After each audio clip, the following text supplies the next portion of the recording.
So I was looking into making another ranking video, and then I realized that the duo rankings that I made was last season. So we need a new one for this season. And here it is. Now of course these rankings aren't going to be perfect, but a guideline that we're going to use is that team success does play a factor, but not a huge one, since a lot more factors go into that than just the team's top 2 players. But the duo's overall impact and chemistry is going to contribute to the rankings too. And then the last thing is we're going to assume that everyone's healthy. So with that being said, let's get into it with number 30. The Knicks with Dennis Smith Jr. and DeAndre Jordan. It's easy to make it last on the list when your team is clearly tanking, and when you have a roster like this one. But seriously, these two guys are great players, but one's not at their prime yet and the other one is past theirs. 29, the Heat with Josh Richardson and Goran Dragic. Miami's had so many injuries in different lineups this year, but Dragic and Richardson are still the 2 best. Goran's the leader that this team needs on the court, and Richardson's turning into a great two-way player. 28, the Cavs with Colin Sexton and Kevin Love.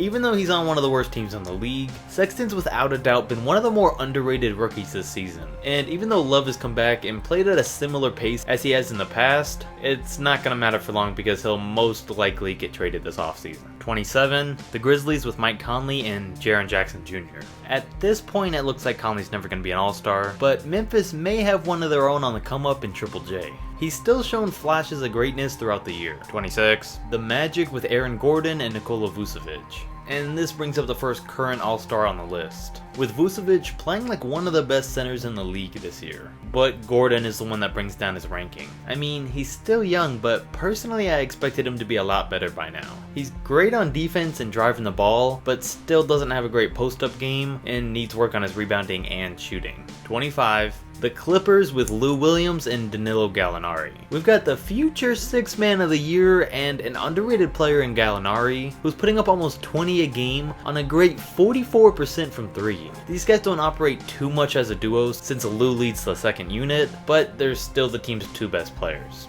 24, the Mavs with Luka Doncic and Tim Hardaway Jr. Alright, I said we're going to assume everyone's healthy, but we haven't even seen Luka and Porzingis play a game together, so we gotta give the spot to Tim Hardaway, which gives us the future Rookie of the Year and a certified scorer. Now I had doubts about how these two would fit together when Hardaway got traded there, but so far it's been working great. When Luka's the primary ball handler, Tim's got the ability to play off the ball and be ready to score at all times. And then when Doncic goes to the bench, Tim's done a great job of being the second unit's primary ball handler and scorer. And this is a duo I really hope Dallas keeps together. Number 23, the Hawks with Trae Young and John Collins. Even though Luka's been the better rookie, Trae has still been great, and there's no denying how good Collins has been this year, which lands this duo 1 spot higher. John Collins wasn't nearly as good last year, but this year himself and Trae have been great in the pick and roll, and that's where John's gotten most of his 20 points a game, and where Trae's picked up most of his 8 assists a game. So the Hawks need to do everything they can to keep this duo together for a long time to come. 22, the Hornets with Kimble Walker and Jeremy Lamb.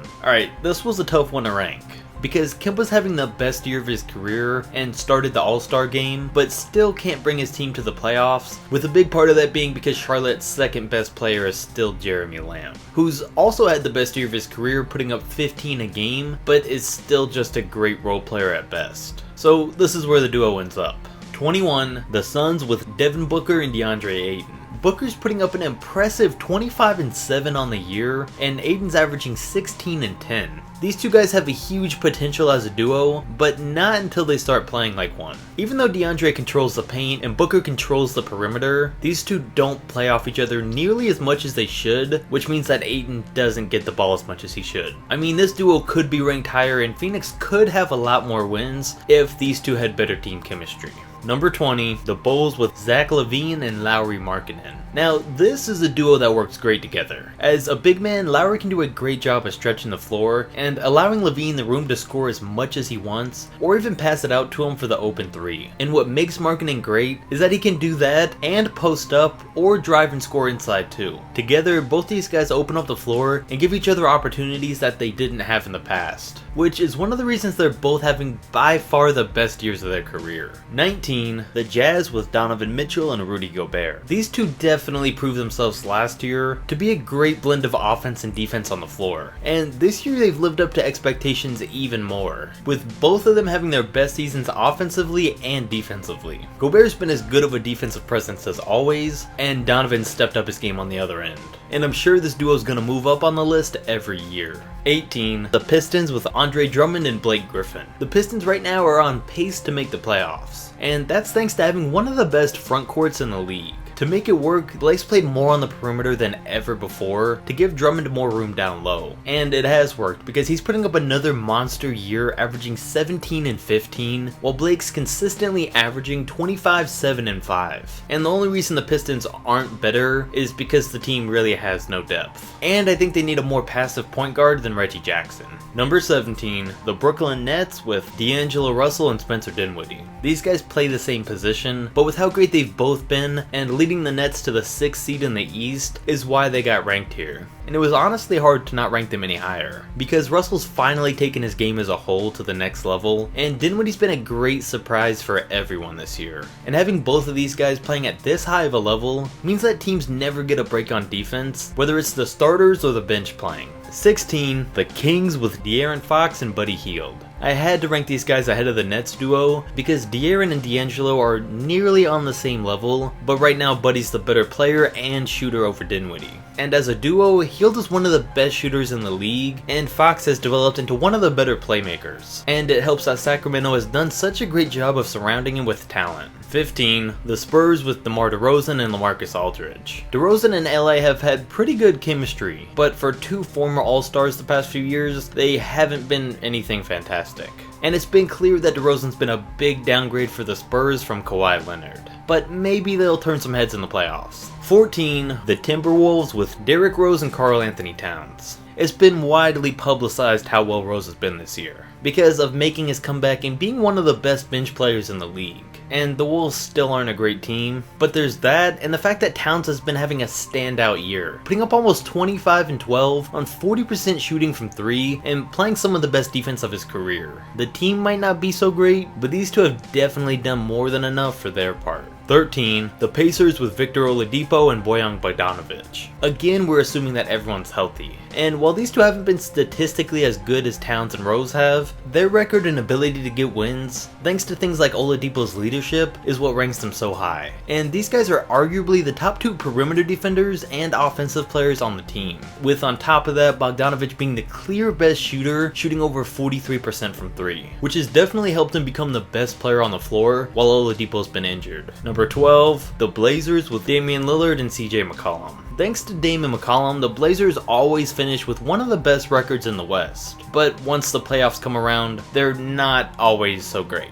But Dame is still a top 5 point guard in the league, and even though this duo should have been broken up a long time ago, while they've played together they have made the most of it. Number 11, the Celtics with Kyrie Irving and Jayson Tatum. I mean, this one was hard to rank, because you've got the second best point guard in the league, which is what carried them to this high of a ranking. Tatum's still great, but he's lost a lot of the buzz he had around him, and he's clearly still got a long way to go. Plus, these guys really don't play like much of a duo, but no one really does on the stacked Celtics team. So this is where I ended up ranking them, but I could also see if you guys disagreed with this one. Number 10, the Lakers with LeBron James and Brandon Ingram. I don't really need to say much on why LeBron's duo is only ranked at 10. And again, I feel like 10 might even be too high based on how this year's gone. But LeBron is still putting up an impressive 27, 8, and 8. So because of that, and Brandon Ingram, who stepped up huge before going out with that injury, I think this is the spot they still earned as a duo. Number 9, the Wizards with John Wall and Bradley Beal. Wall and Beal ranked this high because even though they had a terrible start to the season, before Wall went out with that injury, that was more of a team thing, because as a duo when healthy, both of these guys are now all-star level players. And now that Beal's taken his game to the next level, putting up 25, 5, and 5, he's got a real case to be the leader of this team, and it's really going to be interesting to see the dynamic between him and Wall once he returns next year, especially with how much more Beal can develop within that time. Number 8, the Nuggets with Nikola Jokic and Jamal Murray. Whether it's screens, pick and rolls, passing off of cuts, or flat out just knowing where the other guy's going to be on the court, Jokic and Murray really have some of the best chemistry in the league. I mean, the whole Nuggets team in general has great chemistry, but we're focusing on these two guys in general. And what really helps is the fact that Jokic is still the best passing and one of the smartest big men in the league. And because he's such a great passer, Jamal Murray being a score-first type of point guard is what makes them perfect complements for each other. Number 7, the Pelicans with Anthony Davis and Jrue Holiday. Alright, it feels weird to put these two guys, who have always had a losing record, over the duo with one of the best records in the league.